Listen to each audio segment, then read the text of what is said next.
Houston Roughnecks. Going to work for you. That's what the Houston Roughnecks are declaring, and it all begins Saturday. But does America want the XFL? Market researchers People Say polling nearly 33,000 people and learned 60% of Americans know about the XFL. Okay, are they excited about it? 45% said yes, 34% no, 21% aren't sure. The XFL promises new rules. Which one is most interesting? Point after touchdown leading the way at 14%. There's no kick in the XFL.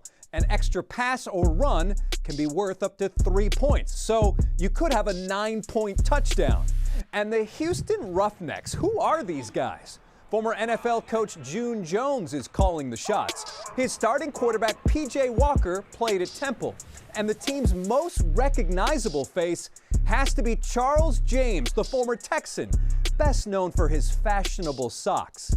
Yes, the XFL is back. Will it be a hit this time around? In that same survey, more than 40% say yes, 32% aren't sure, 27% say no. Well, now it's time to find out if XFL teams like the Roughnecks are tough enough to last.